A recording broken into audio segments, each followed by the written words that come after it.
Hi, I'm Jessica, a 30-year-old woman, and I want to share a recent experience that helped bring closure to a difficult period in my life, one that involved both my husband and his family. This chapter began a few months ago, and now that the dust has started to settle, I'm still processing the emotional fallout. I believe opening up about it might help me heal. Let's rewind to 3 years ago when I made a significant life decision. I married my boyfriend, Tyler. We met through mutual friends and enjoyed 3 wonderful years together before deciding to tie the knot. Tyler was always the life of the party, fun, attentive, and loving. He came from a well-off family and had a great job, which meant he could shower me with gifts and affection. Our bond grew stronger over our shared love for travel, and as our relationship deepened, my friends frequently praised him, genuinely happy for us. Tyler's generosity was often overwhelming. I remember when he bought me a new laptop for my college graduation, a gesture that, while incredibly kind, also made me feel uncomfortable at times. I couldn't help but notice the financial imbalance. Tyler, I'm just a student, I'd say. I can't match your spending. Let me at least split some costs. But Tyler would brush it off, insisting that it was normal for him to pamper his partner, just like his friends did. Eventually, I accepted his gestures, though I still sought ways to contribute within my means. Once I landed a good-paying job after graduation, I was excited to reciprocate his generosity. We started sharing expenses more equally and even talked about moving in together.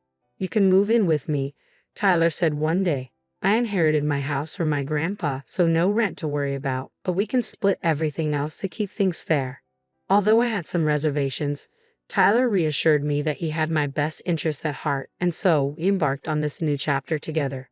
Things were going smoothly. Our financial responsibilities were shared fairly, given our different incomes, until I had the chance to meet Tyler's family. They lived far from us, and Tyler had work commitments, so I had to host them on my own. Before their arrival, Tyler warned me about their judgmental tendencies but didn't go into much detail. He just advised me to smile through it and not take any harsh words to heart. With that in mind, I approached the meeting with cautious optimism. However, any hope of a warm welcome quickly vanished when Tyler's parents and sister arrived. Instead of the friendly atmosphere I'd anticipated, they showed up visibly annoyed, setting a tense tone from the start. It didn't take long before their opinions about me became painfully clear. "So, you're the woman Tyler's been seeing," his mother, Martha, said coldly. "I didn't expect to find you living here. Do you even pay rent?" "No, Martha," I replied calmly, though her question caught me off guard. "Tyler told me the house was fully paid for, but we split all other bills evenly." Martha wasn't convinced. "Just because the house is paid for doesn't mean you can freeload. This is Tyler's house, not yours. Remember that." Her words stung, and the conversation grew more uncomfortable. Tyler's sister, Teresa, wasn't any better. She barely spoke to me, opting instead to glare or mention her marriage to a billionaire, as if to remind me of her superior status.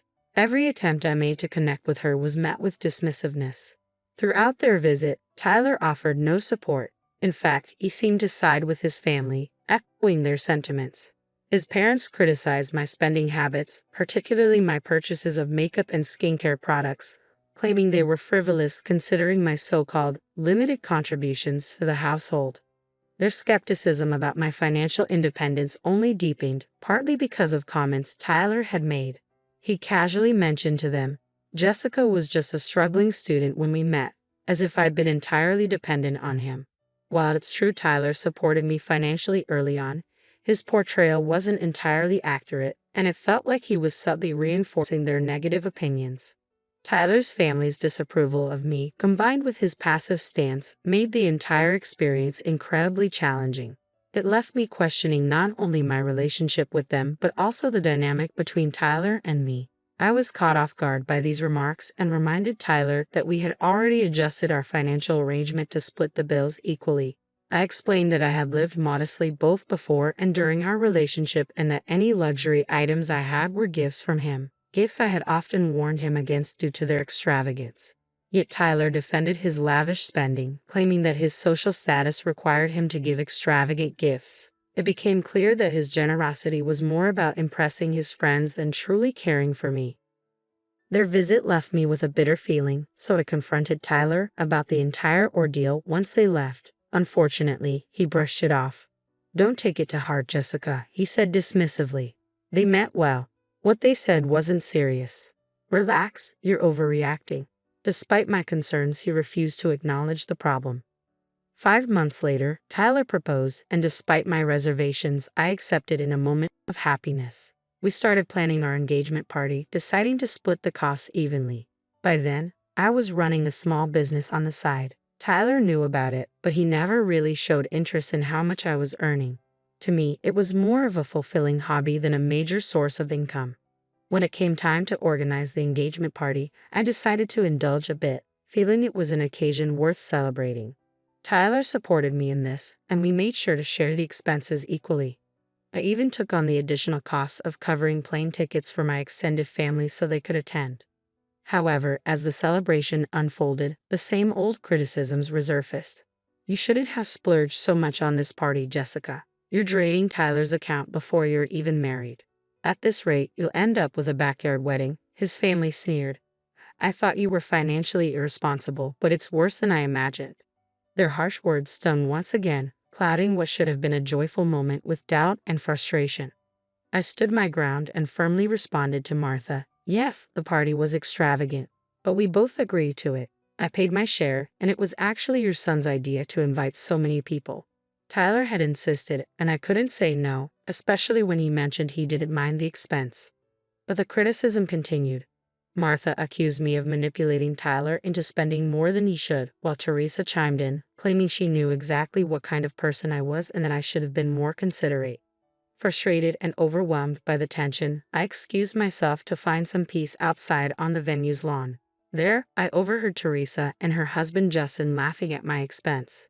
It felt like my engagement party was falling apart, with Tyler seemingly oblivious to his family's harsh judgments. Many of his extended relatives assumed I was jobless, painting me as a dependent fiancé. Noticing my distress, my mom, always protective and perceptive, approached me. As someone who had raised me as a single parent, she understood the challenges of managing finances and urged me to reconsider the engagement, pointing out the ongoing mean comments from Tyler's family. After the party, I confronted Tyler about everything that had happened. He shrugged it off, saying they were just joking, and reassured me that financial matters didn't concern him because he loved me. But I was firm, telling him I wanted to contribute more significantly to our expenses, including rent. Once again, he dismissed the idea. As we moved forward with wedding planning, the stress only intensified. Tyler's parents continued to criticize every choice I made, accusing me of bankrupting their son. The constant scrutiny made the engagement period feel unbearable. I tried explaining that everyone, including my mom, was pitching in for the wedding expenses, but Martha sharply accused me of taking advantage of Tyler, suggesting that I was trying to drain his bank account. Amid these accusations, my in-laws unfairly branded me a gold digger. I calmly addressed Gabriel, hoping to alleviate his concerns. "Gabriel, I'm not asking for any financial help. We are completely capable of financing the wedding ourselves," I reassured him. Despite my explanations, Teresa didn't hold back her criticisms, especially about the cost of my dress and makeup for the wedding day, even though I had clarified that those were covered by my mother.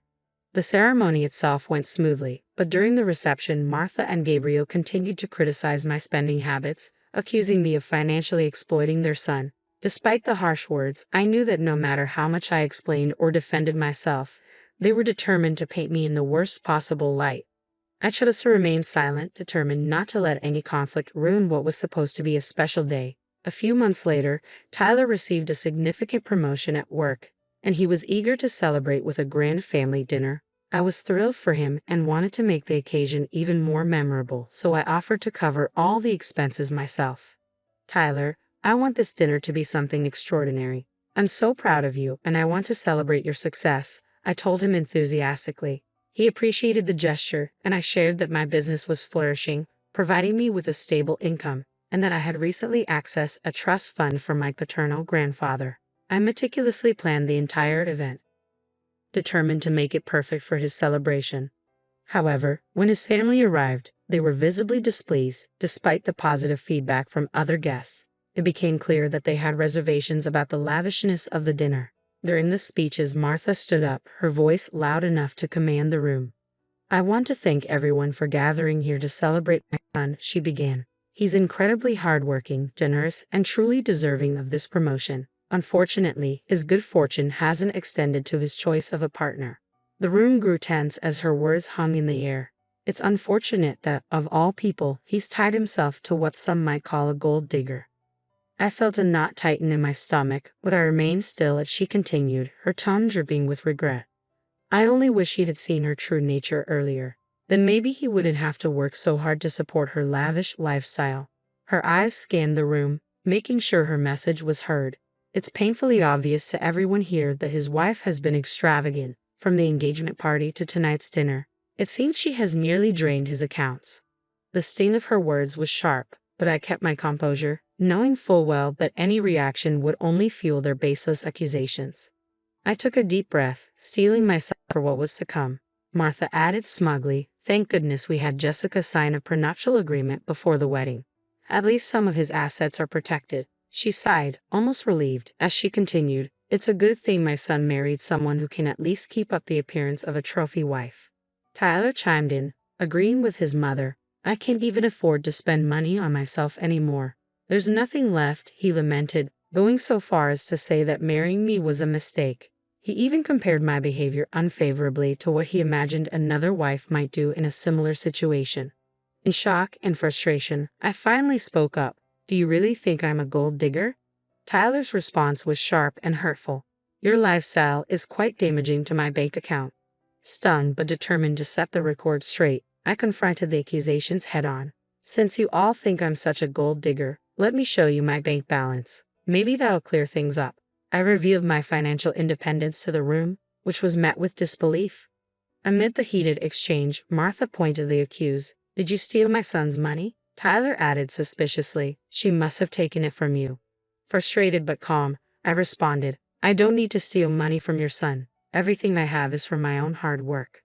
Besides, I recently accessed a trust fund left by my grandfather. I had plans to use it to buy a bigger house as a surprise for Tyler, but given the circumstances, that seems unlikely now." Despite my efforts to clarify, Tyler, seemingly ignoring the tension, suggested, "We can still buy the house. It'll be a wonderful gift."